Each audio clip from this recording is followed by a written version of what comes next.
Welcome to the channel for jobs. अस्सलाम वालेकुम dear viewers, canal patwari test preparation 2023 viewers, canal patwari का test आप लोगों का अच्छे नंबरों से पास हो जाए इसलिए एक सीरीज शुरू की है कि पीपीएससी के पास पेपर्स क्वेश्चन जो 2022 और 2023 के टेस्टों में आ चुकी हैं, रोजाना एक पास पेपर आप लोगों के साथ डिस्कस होगा। तकरीबन 50 से 60 पेपर्स हैं 2022 और 2023 के। अगर आप कर लेते हैं तो यकीनन आपकी तैयारी अच्छी हो जाएगी, आपका पटवारी का टेस्ट इजीली पास हो जाएगा। अगर पिछले पेपर्स नहीं देखे तो लिंक डिस्क्रिप्शन में मौजूद है। आज की वीडियो का आगाज करते हैं। Paper number question number 1, Siam centre is in Bangkok. Siam का मतलब है Thailand, Thailand centre is in Bangkok में वाक़ है। Siam centre is in Bangkok. Istanbul city है तुर्की का, रोम इटली का और न्यूयॉर्क अमेरिका का शहर है।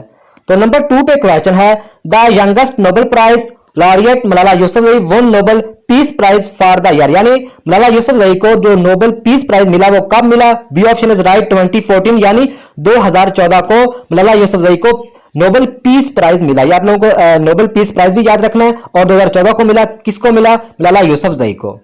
नेक्स्ट क्वेश्चन है नंबर 3 पे, द कैपिटल ऑफ लीबिया। तो लीबिया का जो कैपिटल है वो है ट्राइपोली। Libya is capital ट्राइपोली।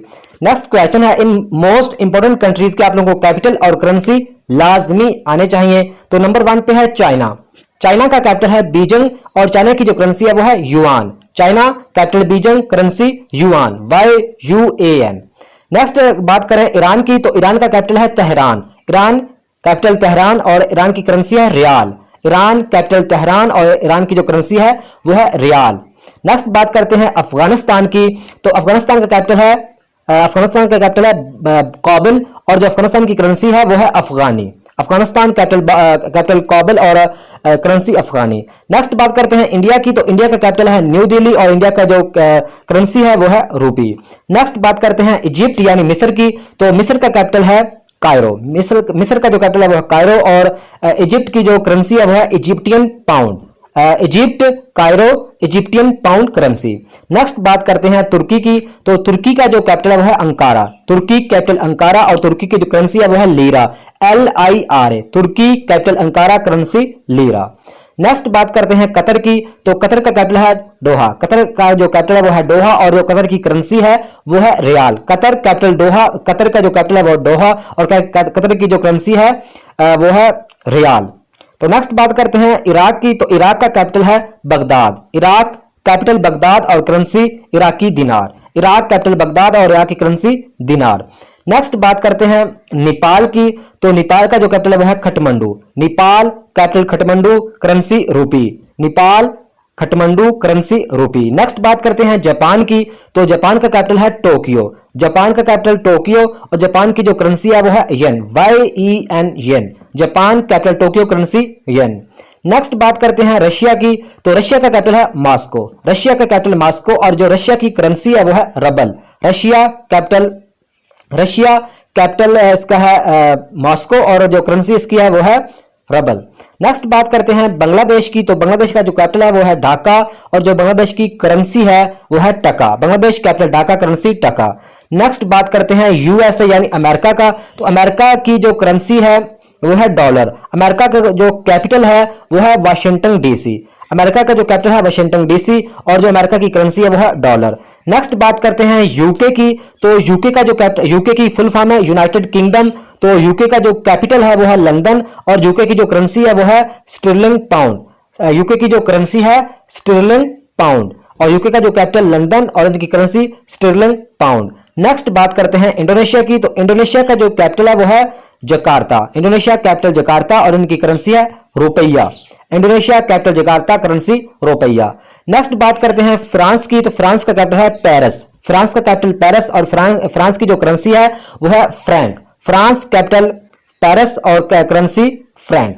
नेक्स्ट बात करते हैं UAE यानी यूनाइटेड अरब अमारात, तो UAE के जो कैपिटल है वो है अबू धाबी और UAE की जो करेंसी है वो है दरहम। UAE कैपिटल अबू धाबी और करेंसी दरहम। नेक्स्ट बात करते हैं सऊदी अरबिया की, तो सऊदी अरबिया का जो कैपिटल है वो है रियाद यानी रियाज और जो सऊदी अरबिया की जो करेंसी है वो है रियाल। सऊदी अरब का जो कैपिटल है रियाज और सऊदी अरब की जो करेंसी है वो है रियाल।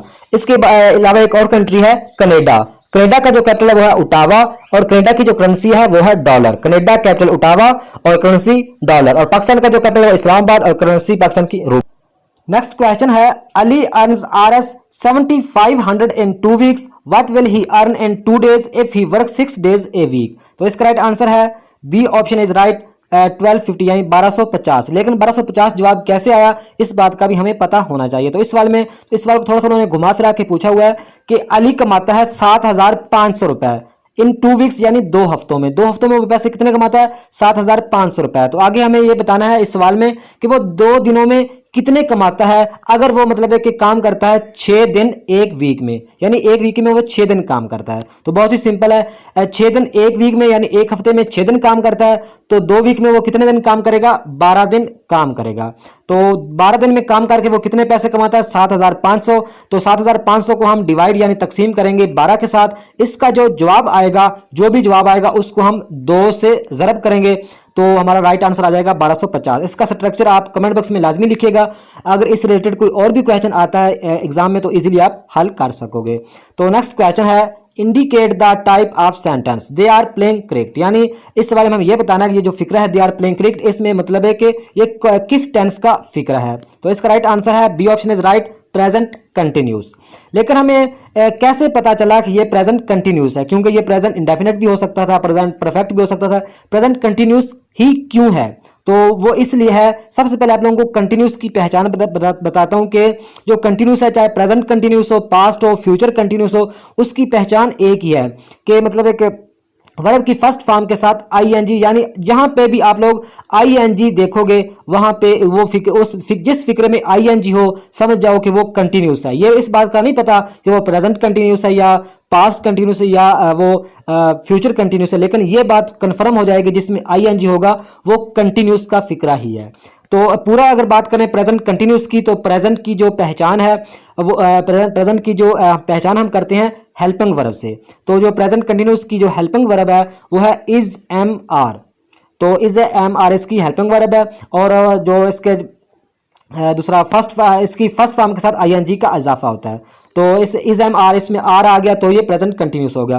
तो टेंसेस के हवाले से एक मैंने पर्सनल वीडियो बनाई है तकरीबन 20 से 22 मिनट की। अगर वो आप लोगों ने नहीं देखी तो प्लेलिस्ट में जाके कैनाल पटवारी के ऊपर लोगो लगा होगा, तकरीबन 3 वीडियो हैं, पार्ट्स ऑफ स्पीच, टेंसेस और तीसरी है एक्टिव एंड पैसिव वाइज, वो लाजमी देखिएगा। उसमें मैं इस तरह मैंने समझाया कि कोई भी क्वेश्चन आप लोगों का tensor related, active passive wise and parts of speech के रिलेटेड कोई भी क्वेश्चन आएगा तो आप इजीली हल कर सकोगे। अगर आप लोगों को टेंसर नहीं भी आते लेकिन उसका स्ट्रक्चर आप लोग थोड़ा सा ज़हन में बिठा लोगे तो कोई भी क्वेश्चन आएगा इजीली हल कर सकोगे। इसका राइट आंसर है B option is right present continuous. Next question है she is my mother in law which punctuation marks used in sentence. इस सेंटेंस में कौन सा पंक्चुएशन मार्क्स यूज हुआ है? पंक्चुएशन मार्क्स इसमें ये जो डाट आप लोगों को नजर आ रहे होंगे छोटे छोटे मदर इन लॉ में जो बीच में डाट है, मतलब कि इसके बारे में बताना है। तो इसका जो नाम है वो है A option is right hyphen. इस डाट को हाइफन कहते हैं। ये आप लोगों ने याद कर लेना है। इसके रिलेटेड कोई और भी अगर वो चीज़ पूछ लें तो इसमें ये जो डाट होंगे इसका नाम है हाइफन, HYPHN हाइफन। तो नेक्स्ट क्वेश्चन है select the pair which has the same relationship.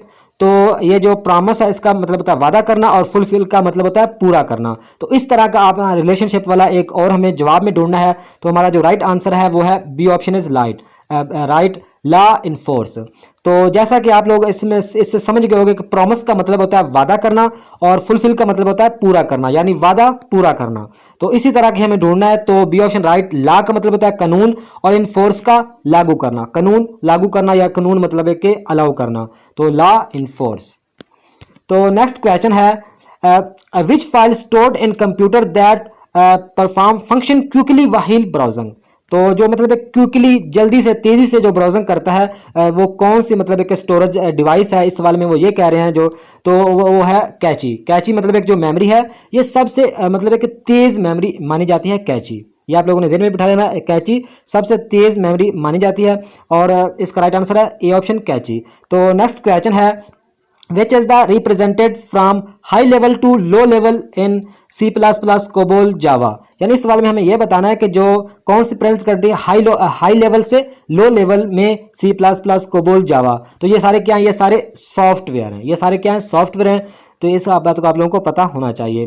तो नेक्स्ट क्वेश्चन है, एक computer on internet is identified by, यानी एक कंप्यूटर है जो ऑन इंटरनेट पर, मतलब है कि जो आइडेंटिफाई कौन करता है उसकी, तो आइडेंटिफाई करता है आईपी एड्रेस। आईपी का मतलब होता है इंटरनेट प्रोटोकॉल, तो आईपी एड्रेस मतलब एक आइडेंटिफाइड करता है। तो यहाँ पे आप लोगों को यह भी बताता चलूं कि बी ऑप्शन पे लिखा हुआ है एचटीटीपी। तो एचटीटीपी की फुल फॉर्म है hyper text transfer protocol. Hyper text transfer protocol HTTP की फुल फॉर्म है। तो यहाँ पे लिखा हुआ है एचटीएमएल, तो एचटीएमएल की फुल फॉर्म है hyper text markup language, hyper text markup language. तो नेक्स्ट क्वेश्चन है, slides of power point is available on dash menu. जो स्लाइड सॉर्टर होता है पावर पॉइंट में वो हमें कहां से मिलता है, तो वो व्यू ऑप्शन से मिलता है। View option is right. तो नेक्स्ट क्वेश्चन है, the hand has 5 fingers in this sentence 5 is, मतलब है कि ये एक फिक्रा है, द हैंड हैज 5 फिंगर, तो इस हाथ की मतलब है कि 5 उंगलियां हैं। तो इस सेंटेंस में जो 5 है वो क्या चीज़ है, वो नाउन है, एडवर्ब है या एडजेक्टिव है, वो एडजेक्टिव है। वो एडजेक्टिव के बारे में आप लोगों को बता दूं, वो आप लोगों को पहले बता चुका हूं कि parts of speech, tenses, active voice, passive voice की पर्सनल वीडियो कैनाल पटवारी के लोगों के ऊपर लगा हुआ है, उसकी मैंने अलग प्लेलिस्ट भी बनाई है, तो वो लाजमी देखिएगा, इंशाल्लाह बहुत ज़्यादा आप लोगों को फायदा होगा। तो एडजेक्टिव के बारे में आप लोगों को थोड़ा सा डीपली बता दूं कि दिस इज ए कार, ये एक कार है, this is a beautiful car, इसमें जो ब्यूटीफुल का वर्ड यूज हुआ है ये मतलब है कि एडजेक्टिव, ये ब्यूटीफुल की जगह बेस्ट भी हो सकता था। और मतलब है कि जो एडजेक्टिव का मतलब होता है किसी चीज़ की खासियत, खूबी या अच्छाई बयान करने के लिए एडजेक्टिव यूज होता है। तो यहाँ पे मतलब है कि द हैंड हैज 5 फिंगर, मतलब है कि इस हाथ की उंगलियां हैं, ये भी हो सकता था, लेकिन इस हाथ की 5 उंगलियां हैं, तो मतलब है कि उस हाथ की थोड़ी सी खासियत बयान कर रहा है, तो वो मतलब है कि यहाँ पे 5 एडजेक्टिव इसलिए हुआ है। तो नेक्स्ट क्वेश्चन है, वर्ड स्पिन्स एट। तो वर्ड में ना तो आप लोगों को पता ही होगा कि दुनिया है, और स्पिन्स का मतलब गर्दिश करना, घूमना। तो इसका राइट आंसर है C option is right, 15 degree over hour, मतलब है कि जो 15 डिग्री आवर स्पिन्स का गर्दिश करना, घूमना, मतलब है कि 15 डिग्री ओवर आवर पे मतलब है कि दुनिया मतलब है घूम रही है या गर्दिश कर रही है, ये समझ लो। तो ये काफ़ी इंपॉर्टेंट क्वेश्चन है, इसको आप लोगों ने याद कर लेना है, 15 degree over hour. Next question है, हजरत सल्लल्लाहु अलैहि वसल्लम की कौम का क्या नाम था, तो हजरत सल्लल्लाहु अलैहि वसल्लम की कौम का नाम था समूद। बी ऑप्शन इज राइट, समूद था। और बनी इसराइल, हजरत मूसा अलैहि सल्लम की कौम का नाम था बनी इसराइल। तो नेक्स्ट क्वेश्चन है, हजरत हफ्सा रज़ियल्लाहु अन्हा, हजरत हफ्सा रज़ियल्लाहु अन्हा किस सहाबी की बेटी थी, तो वो हजरत उमर रज़ियल्लाहु अन्हु की बेटी थी। तो नेक्स्ट क्वेश्चन है, हजरत अबू बकर सिद्दीक रज़ियल्लाहु अन्हु की नमाज जनाजा किसने पढ़ाई, तो वो हजरत उमर रज़ियल्लाहु अन्हु ने पढ़ाई थी। नेक्स्ट क्वेश्चन, इमाम अबू हनीफा रहमतुल्लाह कहाँ दफन है, तो इमाम अबू हनीफा रहमतुल्लाह अलैह बगदाद में दफन है। बगदाद वो इराक का शहर है। तो नेक्स्ट क्वेश्चन है, गज़वा तबूक पर जाते हुए आप सल्लल्लाहु अलैहि वसल्लम मदीना में नियाबत किसको देकर गए थे, तो वो हजरत अली रज़ियल्लाहु अन्हु को देकर गए थे। सी ऑप्शन इज राइट, हजरत अली रज़ियल्लाहु अन्हु। नेक्स्ट क्वेश्चन है, कौन सूरत का इख्तिताम दुआ पर होता है, तो अल बकरा की जो सूरत है वो इख्तिताम दुआ पर होता है। तो आप लोगों को यहाँ भी ये भी बता दूं कि अल बकरा कुरान मजीद की सबसे बड़ी सूरत है और इसकी तकरीबन 282 आयात हैं, ये भी आप लोगों को पता होना चाहिए। नेक्स्ट क्वेश्चन है, अल्लामा इकबाल का कौन सा कलाम उर्दू और फारसी में है, तो वो है अरमगान हिजाज। अरमगान हिजाज अल्लामा इकबाल का वो कलाम है जो उर्दू और फारसी दोनों में है, ये आप लोगों ने याद रखना है। तो नेक्स्ट क्वेश्चन है, फोर्ट विलियम कॉलेज कब बना, तो फोर्ट विलियम कॉलेज 1800 यानी 1800 में बना। फोर्ट विलियम कॉलेज कब बना, 1800 में। तो next question, sir Syed Ahmad Khan का रिसाला तहजीबी अखलाक का आखिरी शुमार कब शाया हुआ, आखिरी शुमारा कब शाया हुआ, तो वो 1898 यानी 1898 में शाया हुआ। तो आप लोगों को ये भी बता दूं कि सर सैयद अहमद खान फौत भी 1898 में ही हुए थे। सर सैयद अहमद खान की वफात भी 1898 में ही हुई। नेक्स्ट क्वेश्चन है, बांगे दरा की पहली नज़म का क्या नाम है, तो बांगे दरा की पहली नज़म का नाम है Himala. C option is right, Himala. तो ये थी आज की वीडियो, नेक्स्ट वीडियो तक